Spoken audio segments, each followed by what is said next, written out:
काकड आरतीच्या सुरेल स्वरांसह पुन्हा गुरुभक्तीचा काकडा पेटला. उपपेट माऊली माहेर सिमूर गव्हाण. परभणीत नुकताच पार पडलेल्या दत्त जयंती वारी उत्सवानंतर रंगला होता भाविक भक्तांचा हा मेळा.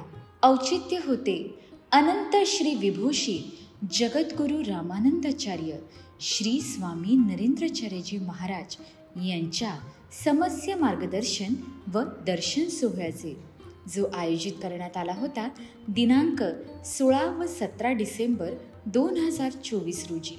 साऱ्यांची शिगेला पोहोचलेली गुरुभेटीची उत्कंठा, हातातील हार फुले, मंदिरातील घंटानाद, पुरोहितांचे मंत्रोच्चार, टाळ मृदुंगासह भाविकांनी धरलेले भजनी ठेके, सारेच कसे मनाला तल्लीन करणारे. सकाळचे दृश्यही मोहक, अलवार, शांत, प्रसन्न वाटणारे वातावरण, पसरलेली मखमली थंडी आणि त्यात गुरूंच्या मायेची ऊब अनुभवत होता प्रत्येक भाविक भक्त.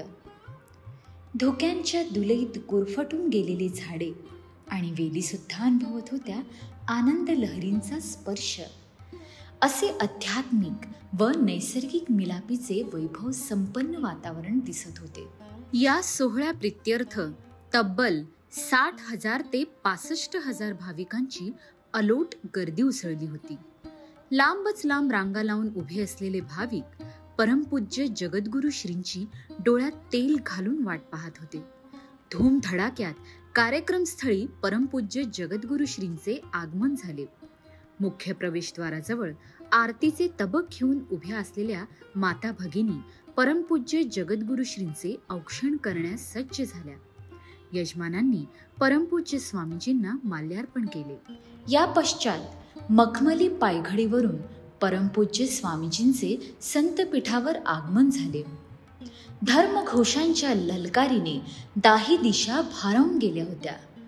परमपूज्य गुरुमाऊली सिंहासनावर विराजमान झाल्या आणि साऱ्या भाविक भक्तांचे लक्ष वेधले होते ते फक्त परमपूज्य जगद्गुरु श्रींकडे. वेदसंपन्न पुरोहितांद्वारे यजमानांच्या हस्ते परमपूज्य जगद्गुरु श्रींचे पाद्यपूजन करण्यात आले. साऱ्या भाविक भक्तांनी महाआरतीचा लाभ घेतला. परमपूज्य जगद्गुरु श्रींचे लोभस रूप साऱ्यांनाच मंत्रमुग्ध करत होते.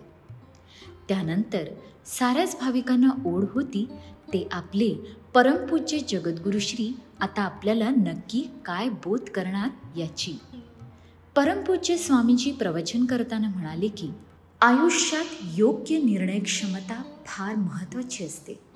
सत्सद्विवेक बुद्धीने घेतलेला निर्णय दुःखाला मुरड घालतो. आपल्या प्रश्नांची उत्तरे ही आपल्याच पाशी असतात, फक्त आपण ती शोधली पाहिजे. भक्तीद्वारे मनाची मशागत होते आणि प्रश्नांचा गुंता सुटतो. गुरुराव गुरुदेव गुरु ब्रह्मज्ञानी सौख्य आनंदाच्या मुक्तीच्या खाणी. गुरु हे साक्षात परब्रह्म असतात. त्यांना काया वाचा मनाने शरण जाण्यातच जीवाचे हित असते. अडचणीत सापडलेल्या आपल्या लेकरांना मार्गदर्शन करण्यात परमपूज्य स्वामींची अगदी दंग झाले होते. सारे भाविकही गुरुवाणी श्रवणात अगदी रमून गेले होते. या पश्चात समस्य मार्गदर्शन व दर्शनाची रांग सुरू झाली. दर्शन घेऊन सारे भाविक संतुष्ट झाले व समस्य मार्गदर्शनानेही भाविक समाधानी होऊन परतत होते. सुमारे 1138 भाविकांनी उपासक दीक्षा व 2106 भाविकांनी साधक दीक्षा घेऊन पूर्ण विश्वासाने आध्यात्मिक मार्ग स्वीकारला. परमपूज्य गुरुमाऊली साऱ्याच भाविकांवर दृष्टिक्षेप करून आपल्या लेकरांवर प्रेमाचा मायेचा वर्षाव करत होते. दोन्ही दिवस कसे सरले हे उमगले देखील नाही. सांज होताच साऱ्यांची पावले जड झाली, कारण निरोपाची घडी आली होती. अखेर निरोपा आरती झाली व साऱ्यांनी परमपूज्य जगद्गुरु श्रींना हसत मुखाने निरोप दिला. श्री गुरुदेव.